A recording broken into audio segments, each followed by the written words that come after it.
这是一场外交场合上罕见的激烈对峙。会场内鸦雀无声，所有代表的目光都聚焦在中央那道挺拔的身影上。一位身穿深色西装的中国代表正怒不可遏地拍着桌子，声嘶力竭地大喊，他的声音回荡在大理石墙面上：台湾是不孝逆子，必将受到祖国的严惩。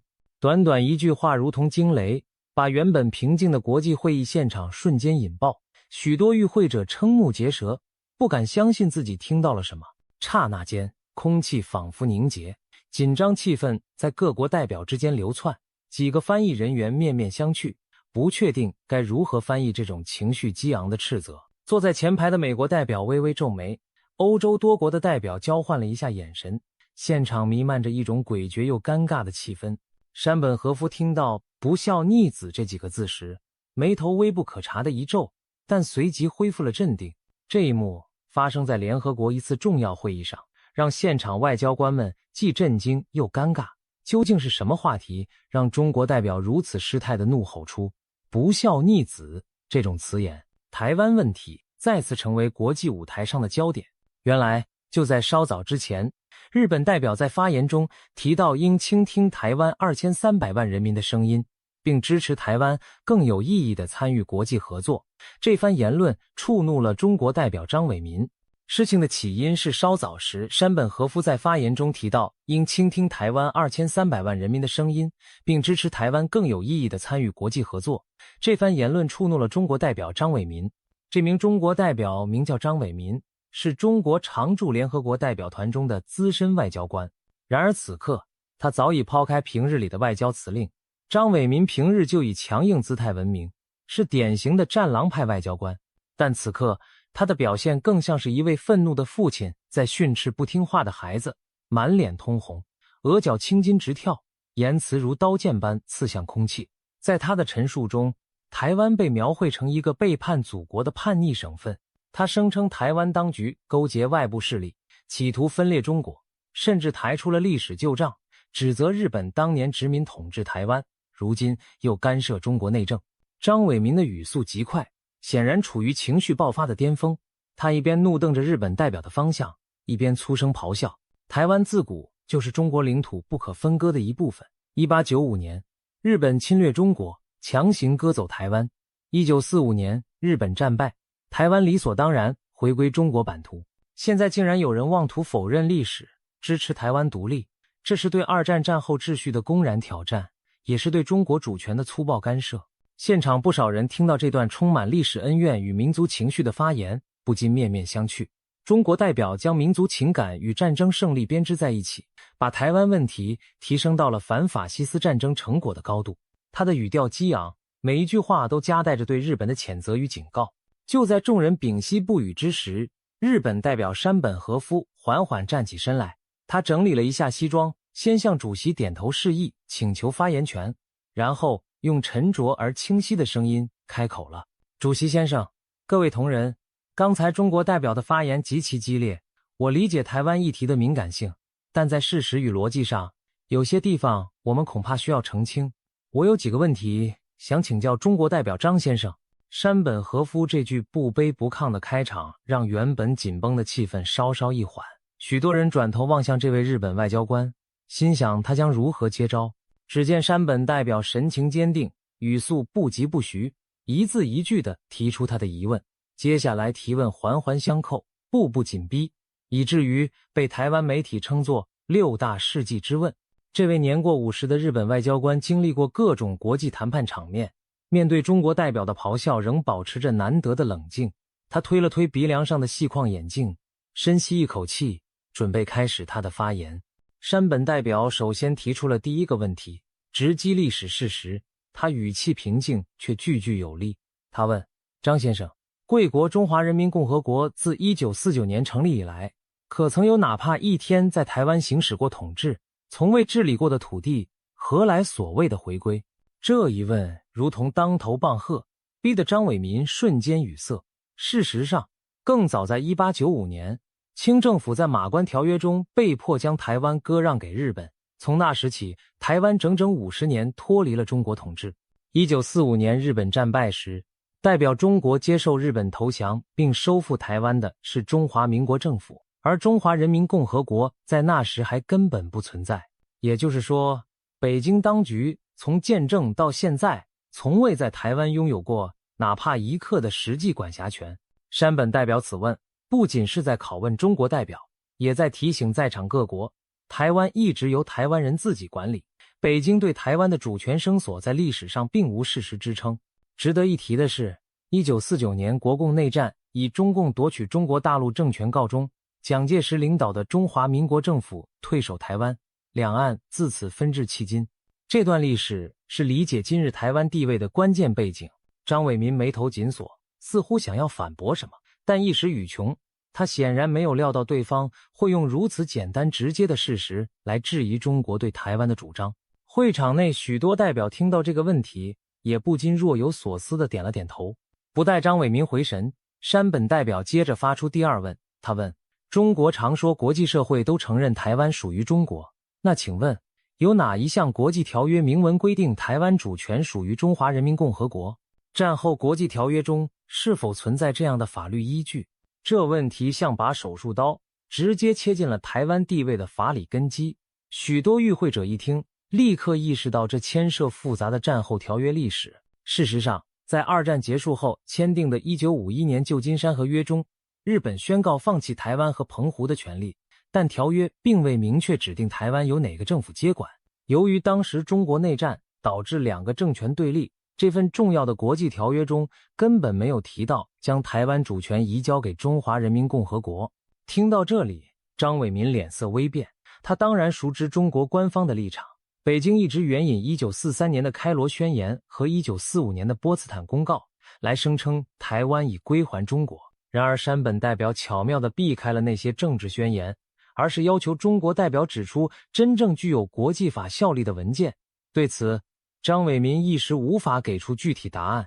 事实上，1971年联合国大会通过的第2758号决议只是承认了北京政府作为中国在联合国的代表权，但该决议并未提及台湾是中华人民共和国领土的一部分。换言之，国际社会至今也没有任何法律文件明确承认台湾属于北京的统治。山本和夫不紧不慢补充道，日本在1972年与中国建交时确实表示理解并尊重中国所谓台湾属于其领土的立场，但这并不等同于国际法上的承认。我想提醒各位可以自行研读当年的联合公报措辞。此言一出，不少国家的代表频频翻动手中的文件，似乎对这段历史背景产生了兴趣。场内一些原本对台湾问题所知不多的代表，此刻露出若有所思的神情。他们第一次意识到，台湾的主权归属在国际法上竟是如此模糊不清。基于上述原因，不少国际法学者提出台湾地位未定论，认为台湾的最终主权归属尚未确定，应由台湾居民依照自觉原则来决定自己的未来。山本代表紧接着提出第三个问题，切中台湾人民的意愿。张先生，台湾目前有2300万人口，他们何时同意成为中华人民共和国的一部分？台湾绝大多数民众自我认同是台湾人而非中国人，这是有无数民调证实的事实。70多年来两岸分治，台湾民众早已形成独特的身份认同与社会体制。有民调数据显示，如今超过60%的台湾居民自认为纯粹的台湾人，而认为自己是中国人的比例不到1%。请问，在没有取得台湾人民任何授权的情况下，中国凭什么替台湾做主，决定他们的未来命运？这番质询令张伟民如坐针毡。他深知台湾社会的主流民意对统一抱持保留甚至抗拒态度。事实上，台湾自上世纪80年代解严以来，已经发展出成熟的民主体制，总统由台湾人民一人一票选出，政权在不同政党间和平轮替。在这样的民主社会中，北京当局却从未获得一丝一毫的民意授权。多数台湾年轻世代从小生活在自由开放的环境，对于祖国的概念十分陌生，甚至有人把中国政府视为威胁而非母亲。山本代表的发问无疑踩中了中国方面最不愿触及的痛处，台湾人的心已经不在祖国那边了。据悉，近年多份民调显示，超过85%的台湾民众反对一国两制，主张台湾前途应由2300万台湾人自己决定。这些数字摆在国际社会面前，让中国当局声称台湾人民渴望回归的说法显得苍白无力。何况台湾人民珍惜得来不易的自由民主，他们曾经历数十年的威权统治，好不容易实现民主转型，更不可能接受倒退到一党专政之下。张伟民呼吸一滞，他慌忙反驳，台湾同胞当然是中国人，只是被分裂势力和外部势力蒙蔽了。他的声音听起来底气不足，连他自己都不太相信似的。然而山本和夫并未给他继续狡辩的机会。山本代表紧逼不舍，第4个问题直接切中了台湾对北京承诺信任瓦解的要害。张先生，你们口口声声说会给台湾一国两制的高度自治，保证台湾制度50年不变，然而香港的例子摆在眼前，一国两制在香港实施不到23年就已经变了样，香港人原有的自由和权利如今所剩无几。请问在香港的承诺都可以如此轻易被推翻，台湾凭什么相信统一后自己的民主自由会被尊重？难道中国政府的承诺还有可信度吗？此言一出，全场鸦雀无声。众所周知，香港原本被视为一国两制的样板，但近年来随着北京对港政策趋于强硬，那块东方之珠的高度自治早已名存实亡。2019年的香港反修例运动以港府强硬镇压告终。2020年，北京强行颁布香港国安法，彻底改变了香港的政治环境。许多台湾人亲眼见到香港从自由走向高压的过程，更加坚定了拒绝一国两制的决心。其实，一国两制的概念当初正是邓小平为了诱使台湾和平统一而提出的方案。然而台湾从未接受这样的安排，北京遂先将其用于回收香港和澳门。如今香港的局势反而进一步降低了台湾民众对统一的期望。张伟民听到香港二字，不禁露出一丝不悦。他知道这一关最难过，事实摆在眼前，连过去在台湾主张统一的某些人士，如今都承认一国两制在台湾行不通。台湾朝野几乎形成共识，所谓今日香港，明日台湾。香港的遭遇已证明一国两制在台湾彻底破产。山本的质问让中国代表无从辩解，北京连对香港的承诺都能出尔反尔，又如何让台湾相信未来？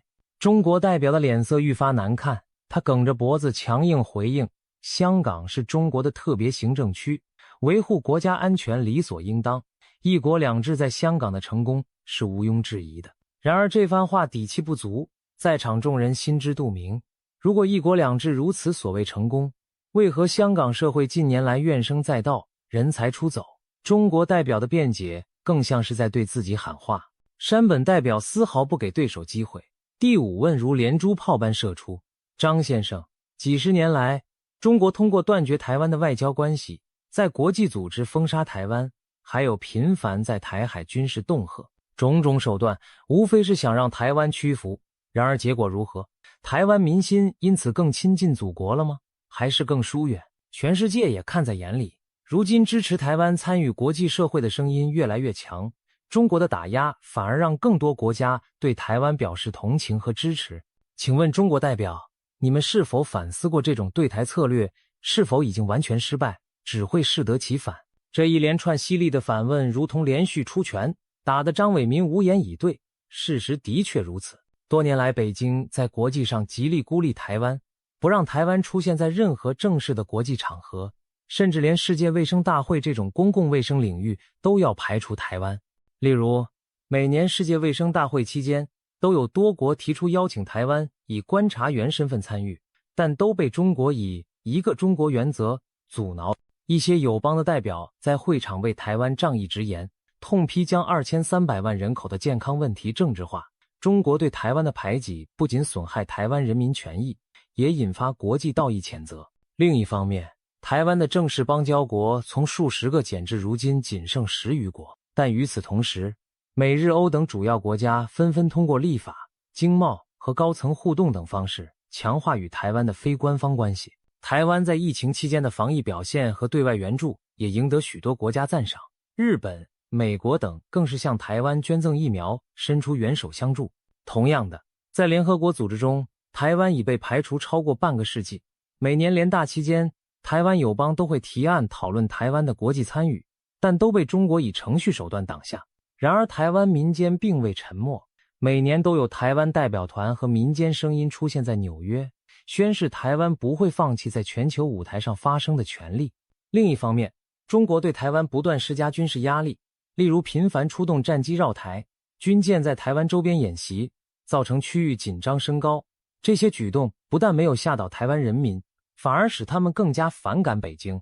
就连日本民众也因中国的咄咄逼人而更加支持台湾。有调查显示，绝大多数日本人对中国政府不信任，但对台湾却抱持友好态度。此情此景下，中国多年来试图通过打压令台湾孤立的策略，非但没有让台湾臣服，反而让台湾的重要性在国际舆论中更加凸显。山本代表的连珠反问，使得张伟民彻底陷入了理亏的沉默。一些西方国家的代表对此露出了会心的微笑，似乎认可山本和夫所言不虚。山本代表稍稍顿了顿，环顾全场，然后沉声提出最后一问：张先生，我只有最后一个问题，假如有一天北京当局注定要对台湾动用武力，贵国是否真的准备承受这场战火所带来的代价？台湾有2300万人口，他们被你们称作骨肉同胞，中国政府真能下令对自己的骨肉挥刀相向吗？如果台海爆发战争，包括日本在内的周边国家势必卷入，整个亚洲的和平将毁于一旦。请问，中国真的愿意冒着成为国际公敌的风险，只为强逼那些不愿回家的孩子臣服吗？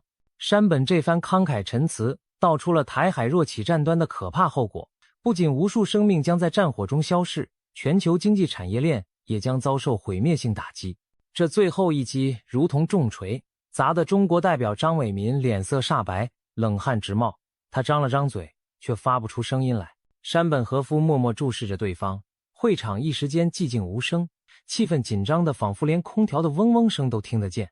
终于，张伟民再也无法保持镇定，他猛地抓起桌上的文件和麦克风，手指颤抖地指向山本代表，大声喊道：你这是对中国的污蔑，我们绝不允许。然而话未说完，他已语无伦次，声音因激动而颤抖。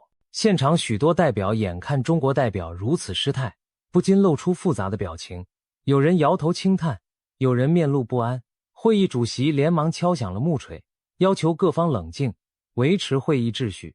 但此时的张伟民已经无心恋战，他满脸通红地收拾文件，气急败坏地起身离席，留下尴尬的沉默。此刻的张伟民已经处在崩溃的边缘。日本代表山本和夫微微鞠躬，平静地坐下。整个会议厅仿佛经历了一场风暴，又恢复了压抑的平静。这场在国际舞台上的交锋迅速成为全球媒体关注的焦点。美国国务院发言人随后对此表示关注，重申美国反对片面改变台海现状的立场，并赞赏各方理性讨论两岸问题。欧洲多国议员也在社交媒体上力挺日本代表的表现，强调民主阵营应更加团结声援台湾。许多台湾观众看完相关报道后直呼大快人心，称赞日本代表说出了他们长久以来的心声。在社群媒体上，一名台湾网友兴奋地留言，这下全世界都听到中共的鬼话被当面戳破了。也有人感慨，台湾一直想说的话被日本朋友在国际场合讲出来了，真是大快人心。中国国内的媒体对这次事件大多只字不提，山本代表提出的那些尖锐问题只指责日本代表粗暴干涉中国内政。然而，在网络论坛上仍有少数中国网民讨论此事，一些人对日本代表的质问极为恼火，还有人扬言统一台湾绝不妥协。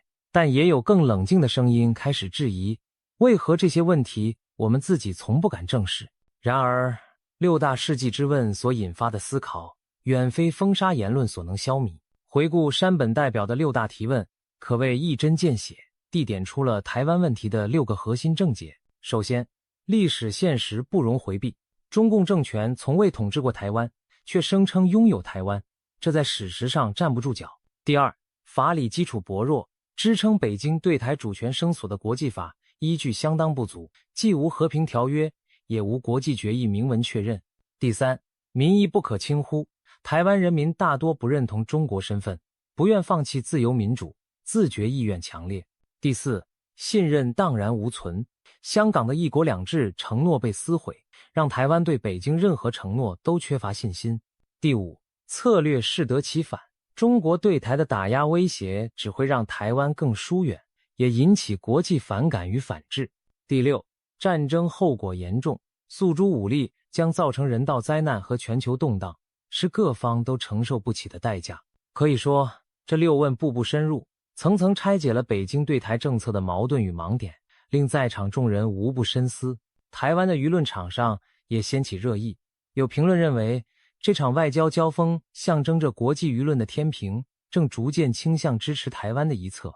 即使台湾在正式外交上处境艰难，但越来越多理念相近的民主国家愿意站出来为台湾发声，让中国的压力战略难以得逞。对于日本而言，台湾的安全攸关自身利益。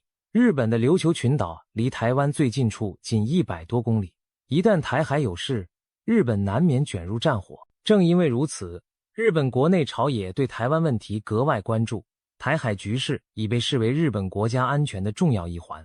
这场外交风波表面上是中国和日本的针锋相对，实则折射出民主与专制、国际法与大国意志的较量。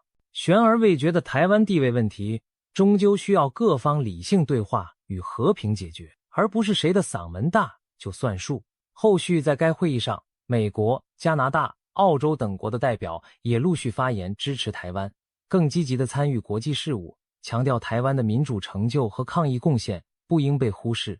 结局或许尚未到来，但山本代表抛出的发人深省的提问将长久回荡在国际舆论的殿堂上。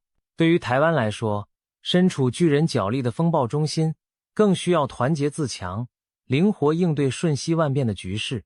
在风云诡谲的国际现实中，台湾能否坚定走出自己的道路，这道难题正等待着历史给出答案。